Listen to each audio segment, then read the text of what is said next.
Coming up on CU at USC, I'll be sitting down with the director of the Los Angeles Zoo, John Lewis. Stay tuned.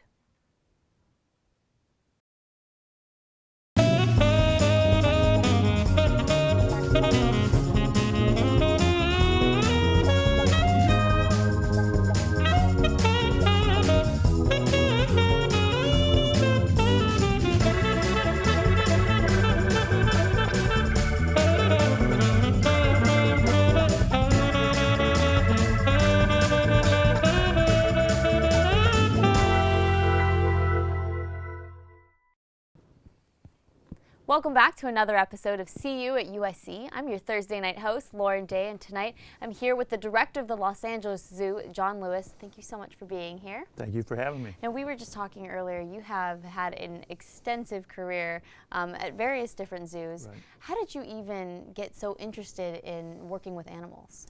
Well, just growing up, I was always very interested in animals. I grew up in a very small town in southeast Missouri. I could go out into the woods and encounter animals, and I was one of those people that always had injured animals or snakes and spiders and things in the backyard, and if animals were injured, people would bring them to our house because they knew I'd try to take care of them. And then when I started high school, we moved to New Orleans, and I continued my interests. I got a job after school at a veterinary clinic and worked there every day but Wednesday afternoon, weekends every other day, and worked with them for 3 years, so it's just always been a passion of mine. Wow, you really lived and breathed it. How did you take care of them when you were a kid? How did you know what to do? Talking to people that took care of animals, reading about them, watching the animals, learning, what their needs were. So it's just kind of an intuitive thing. So you were saying that you went to veterinarian school. How did you make that switch to deciding that you wanted to go the zoo path? Right. Well, I wasn't in veterinary school. I was in pre-vet, and actually, at the time, LSU was building their veterinary school, so I was kind of waiting for the school to get done to start school. I was in graduate school and worked for a veterinarian at the time that was the contract veterinarian for the local zoo. This was in Monroe, Louisiana. And one day the zoo director came in and he was pretty upset. He had just fired somebody and asked me if I wanted a job. And I said, well, I don't know if I want a job, but I could use the money. And I took the job. And that was literally 42 years ago. Wow. And I loved it. I was hooked. I was working with animals I never thought I'd see, much less be able to take care of. What was your first position? I was the supervisor of primates at that zoo. We had a large collection of primates, some 50 species from all over the world. And my undergraduate degree was in animal science, so I knew about animal husbandry, but mostly about domestic animals. So I had to get back into the books and learn the natural history of all these animals I was responsible for now. So as a zookeeper, what is kind of the main role there in terms of taking care of these animals? Well, obviously feeding and cleaning and keeping them in good health, that was a big part of the day. But also making decisions about which animals would breed with which animals. What species we're going to have at the zoo, reporting if any of them were behaving differently. I mean, wild animals, it's not smart for them to show when they're sick, so you got to look for real subtle clues in the wild. If they show they're sick, then a predator would take advantage of them. So for a zookeeper, observation and really understanding both the species and the individual behavior of the animal is real important. So you say it's a very subtle, I guess, movements or emotions that these animals give off if they're injured or sick. Can you give an example of that, like what they do? Yeah, I mean, a simple one. Sometimes, certain animals may not like an individual, and so when that individual comes to work, they'll threaten them. And maybe one day they come in and they don't threaten them. It's like, wait a minute, why not? They didn't just suddenly make friends. Yeah. Or it could be the other way. If the animal appreciates that animal, that person, and always greets them and approaches them, and one day they just sit in the corner and kind of, mope. That can give you an idea. There's other, things about how they eat their food or how they carry themselves that might give you clues on them not doing well. Wow. So, and you've also worked in Minnesota and Michigan. What was that transition like for you? So the zoo in Monroe was a fairly small zoo, and then I got this opportunity to go to Minnesota. It was a brand new zoo that was being built in the suburb of Minneapolis and St. Paul. Got hired as one of the original curators to go there, and make comments about how to build the zoo. I mean, I wasn't educated in that, but I knew what the needs of the animals were, and the architects and the contractors would interpret how to do that. That was a great opportunity. I mean, like I said, it was a brand new zoo, so not only were we pulling together all these animals, we had to hire all the staff. You know, I got a tremendous human resources experience in that process. I think we interviewed close to 300 people for 40 positions. It was just a great experience. Was that a hard transition? I mean, I know you knew what the animals needed, but building something in Minnesota versus Louisiana climate-wise? Right, and you know, I got lucky because my first assignment there was to work in the Asian rainforest building, and so again, I was dealing with animals that were from similar areas. But the lesson that I learned, and is really great about a profession. So here I was, I'd only been in the business 3 years, and I go to this zoo and I'm building a program for a particular animal. And my boss at the time would look at it and he said, "This looks pretty good, but did you talk to anybody about this? Did you run it by?" And he would name names of people he knew in the industry. And I didn't know those people. He said, "Well, call them." And I could. I could call the director of the New York Zoological Society and ask for help, and they would actually talk to me. That was a valuable lesson, and it still today is a great part of our business, that people share information for the good of the animals. We get people sometimes, particularly at the director level, that will come in from the business side in some business industry, and they're surprised that people will actually cooperate and share their secrets versus hide the secrets. So it's a great profession. Right. Now, at what point did you make the transition to come to Los Angeles? Totally different climate from Michigan, Minnesota. Right. So I was the director of this zoo in Grand Rapids, Michigan, and the opportunity to come to Los Angeles came up. And I was interested because we have a professional association, Association of Zoos and Aquariums in North America. And I had actually been on the accreditation commission of that association when the Los Angeles Zoo was in trouble. They were having a lot of trouble about 20 years ago here. Maintenance hadn't been kept up, there were some other issues. And I was on that commission and watched them kind of come out of that struggle and get back up to the standards again. So I thought it'd be pretty good to continue that journey to improve the zoo. And I competed for the job and fortunately got the job. So was that difficult going into it, knowing that you needed to keep, improving the Los Angeles Zoo and keep that standard up? No, that was the great challenge. Just the idea. So we already had money. That was a wonderful thing because the citizens of Los Angeles and Los Angeles County had approved a tax bond to improve the zoo.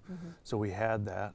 Again, it was kind of like my Minnesota experience. So now I'm back into design and construction, trying to make new homes and better homes for the animals, but also provide ways for people to see animals more in context of where they live, how they live, and make it more of a learning experience. So obviously you've been all over the country working at these zoos and you visited other zoos. What is so different about the Los Angeles Zoo in your experience? Well, our climate is a great asset.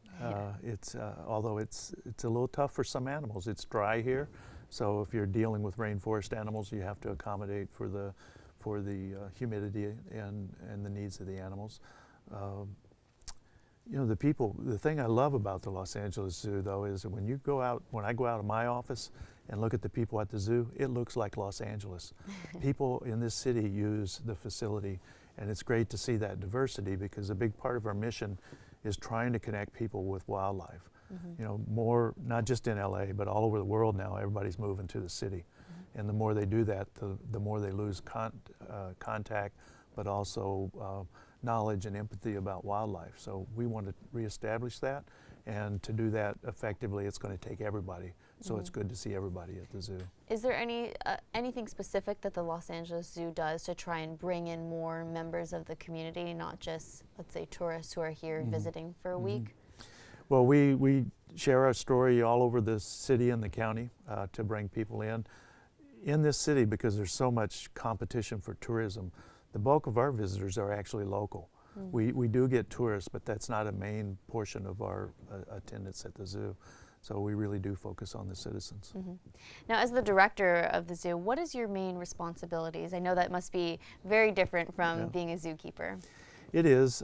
So I'm more involved in planning and trying to identify what are the priorities for the future, communicating with the mayor and the city council. We are a department of the city, so I have to maintain that communication as well.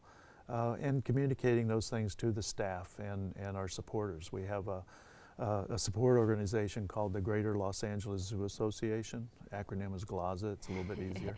And they raise money and do other things to support the zoo, so communicating with them, helping them identify people that would be willing to support the zoo, both with their money and with their time. Do you miss being hands-on and, you know, helping out with the animals? I do sometimes, but you know, the benefit of my job is if I'm tired of writing memos, excuse me, or doing the things that are mundane and not fun, I can get up, go out in the zoo, and encounter the animals. And sometimes the fun part is watching people have those encounters, particularly the kids. So you can still, there are still animals that you can go in and... There are animals, and I can call the staff and say, you know, I'm going to come down and see the elephants today, or I just show up sometimes. Are the elephants friendly with people? Ours are, the ones that we have, they're very friendly, yes. So what is your biggest challenge as the director? Sometimes communicating the diversity of the work that we do. When I talk to school groups in particular, I try to encourage people to consider a zoo career, because we're not all zookeepers. We have artists at the zoo that do our interpretive graphics and some of our design work. We have construction workers that have skilled crafts, carpenters, plumbers, sheet metal workers at the zoo. We have educators that teach the kids and train teachers. We have audio-visual staff as well. So there's just a lot of different opportunities at the zoo to engage in our profession and, in my mind, save wildlife. So, in the coming years, let's say the next 5 years, is there anything that the Los Angeles Zoo is really either hoping to gain more animals or anything that the Los Angeles Zoo is trying to work on? Well, right now we're looking at our master plan, which is just kind of a tablet of, you know, what we want to do next, both in the way of new animal habitats, but also services for visitors and maintenance. And we're going through that process now and looking at the site. The zoo this year in November is 50 years old. It's 50 years old.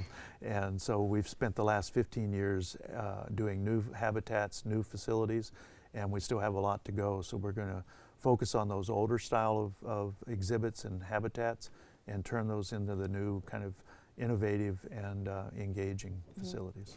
Now, how do you decide when to build a new habitat or when you want to bring in more animals? Right.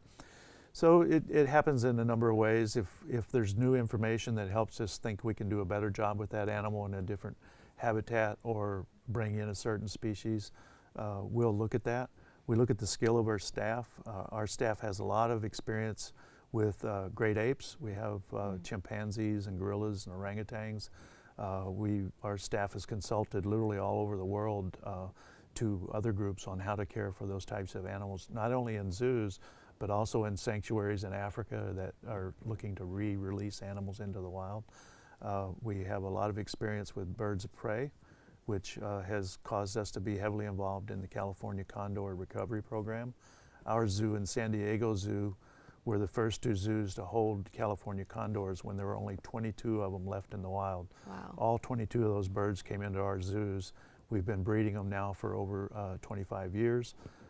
Most of them have gone back into the wild, so this year there's about 430, 450 condors between our facilities and the wild. So we take our technology and what we're good at and apply it to wild applications. Right. Well, we have to take a quick commercial break, but then after the break I want to hear more from the director of the Los Angeles Zoo, John Lewis, all about the LA Zoo. Stay tuned.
Did you listen to the new Kanye album? Yeah, but it wasn't very good. It's revolutionary to hip hop. It's amazing. Are you serious? It's totally unoriginal and unintelligent. How is it unoriginal and unintelligent? There are 30 samples.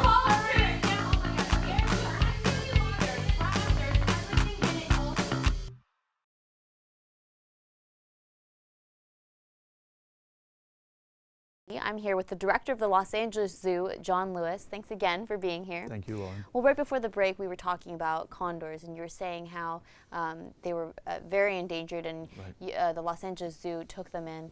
Why were they endangered? Well, at the time, it was a variety of reasons. At the time, we were still using DDT pesticides, which birds would pick up in their food, and it affects the shell of their eggs, causing them to break during incubation. That was one threat. Lead that's in the environment was the other threat. So, and that still is a threat today, and it's something we're working on. Hunters, sometimes when they kill an animal, they leave the intestines and things in the field. The condors are vultures. They'll come down and eat that, and it'll have the lead fragments from the bullets, and so they get lead poisoning. Our veterinarians then, these birds are literally taken from the field. They'll helicopter them down to our zoo, and our vets treat them to get rid of the lead, and then sometimes within 24 to 48 hours, they're right back out in the wild. Wow. It's a pretty incredible process. Now, you were saying that there were only 20 left? 22 left, yeah, at the 22 time. left. In the early 80s, it was down to only 22, and after some debates, there were groups that said we should just let them go, but fortunately that group didn't win the argument.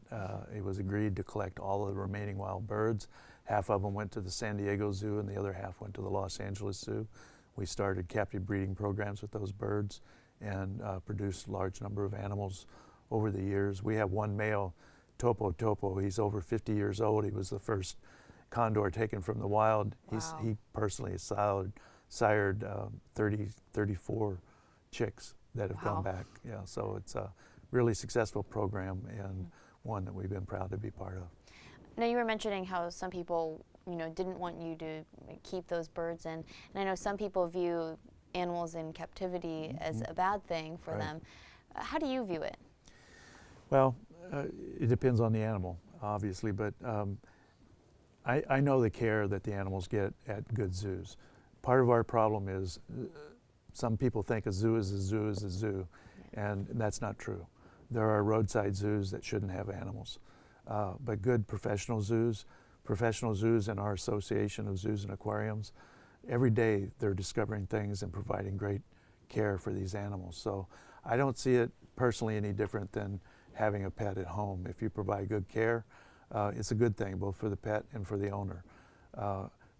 The animals also, if they're given good care, I go back to what I said earlier, engaging the public with those animals so that when they see a TV show or read something in the paper about elephants being poached, rhinos being poached, pangolins being poached, a little ant-eating animal from Africa and Asia, maybe they'll make time to either send some money, write a letter, be engaged, and try to conserve those animals. Mm-hmm.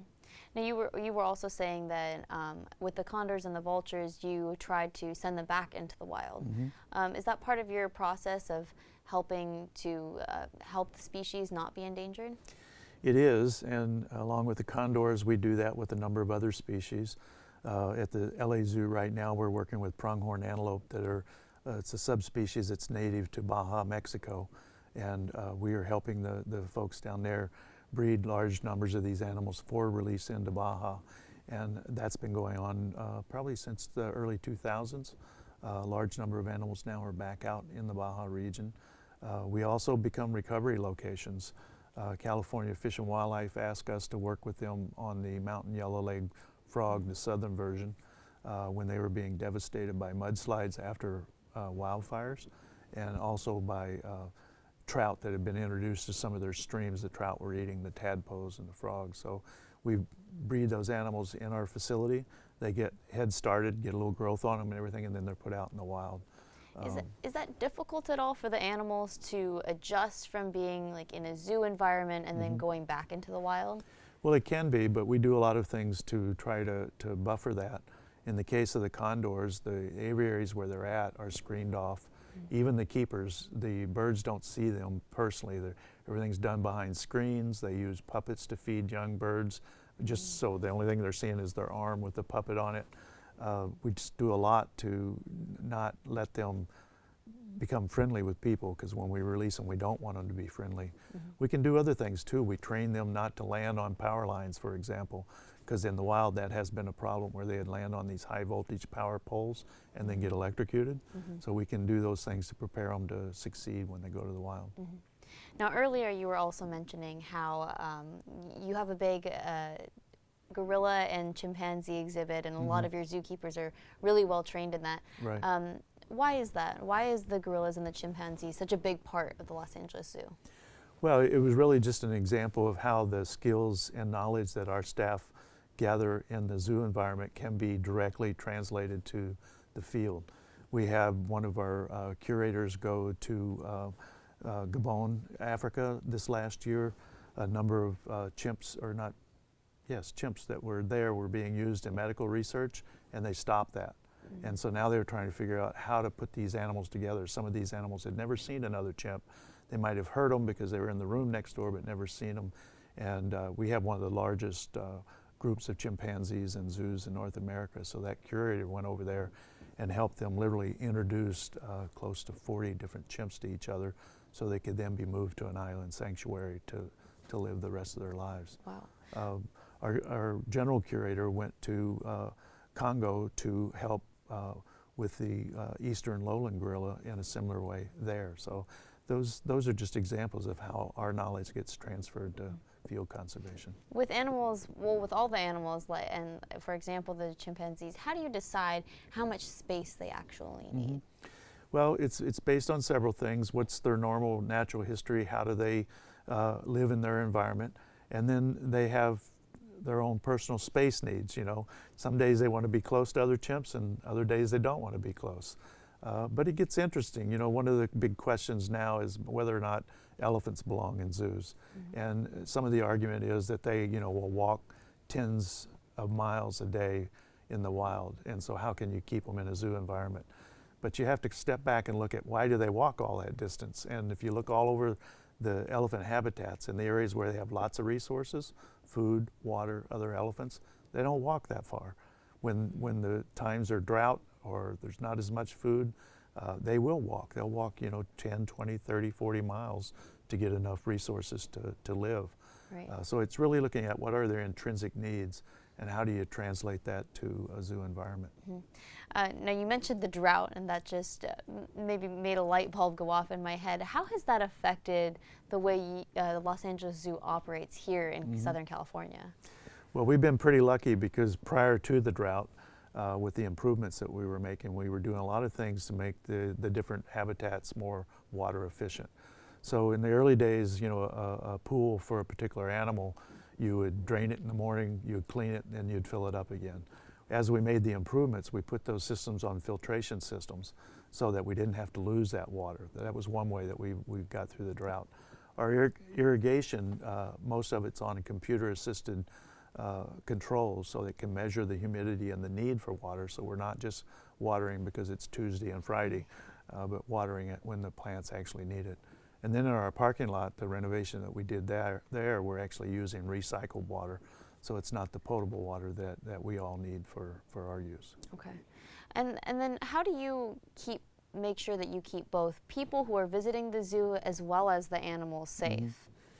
Well, we have a lot of protocols for both and for the animals. I mean, obviously with the people, sometimes it's a little tougher. You have to anticipate what they might do, even though they know they shouldn't. And that's climbing over barriers or through barriers or around barriers. Because sometimes they have this mistaken idea that our animals are tame, and they're not. We do a lot to keep them in their natural behavior, which means sometimes they can be aggressive. So we really do focus on what the public might do and how we protect them. With the animals, it's similar. We know a lot about their capabilities as far as jumping or climbing, and to keep them safe in that regard, but also using materials that aren't caustic to them or dangerous to them or not sharp, and just really trying to meet their particular needs to use the space without getting hurt in it. No, I mean, speaking of barriers, and we saw this summer that little boy that fell. Was that at the Cincinnati Zoo? Cincinnati Zoo, yes. Yeah. Did that change the way you guys operated at all, or made you concerned? Well, the first thing we did was went out and checked all of our barriers, of course, and when those things happen, you're going to do that to double check. We didn't have to make any alterations in our facility. We talked a little bit, particularly with our animal team, about what would we do if something like that happened, how would we react, and so it's a good time to just kind of sit down and do a tabletop of what we do in an emergency. Now, this month, November 18th, is Right. the 50th anniversary of the Los Angeles Zoo. Right. What can people expect? Is there a big celebration? Well, there's two things. So on the 18th, we're going to open up our zoo lights again this year. It's the third year that we've been doing it. And we have lights all over the zoo. You can come in and walk through and see light shows, see different animals that are, or silhouettes of animals that are lit up.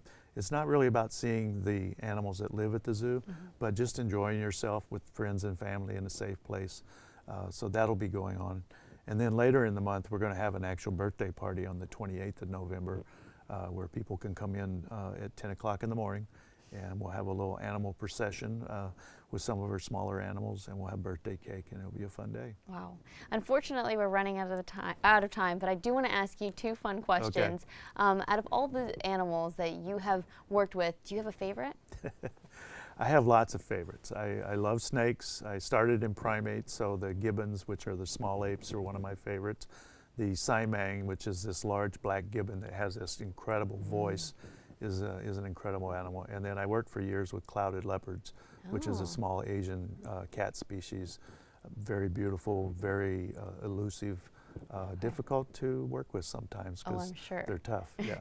And really quickly, first thing that comes to your mind, if you were an animal, which one would best represent you? Oh, I'm glad you asked me that question and not my staff. So I think probably a Saimang, the large gibbon. Yeah, they're just great animals. The way they fly through the trees and their beautiful voice. It'd be fun. Well, thank you so much for being here. It was a pleasure getting to talk with Thank you. And be sure to tune in every weeknight right here on Trojan Vision to catch more episodes of See You at USC. Have a great night.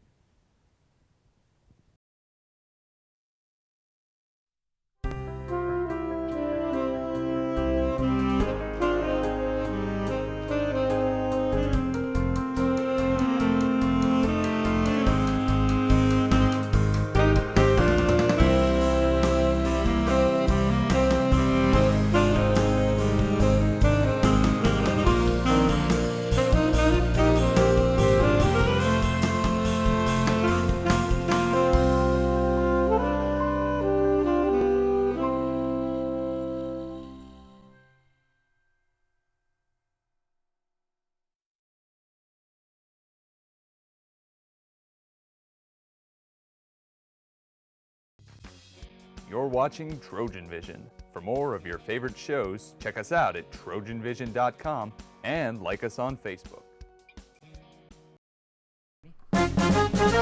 Here's the story of a TV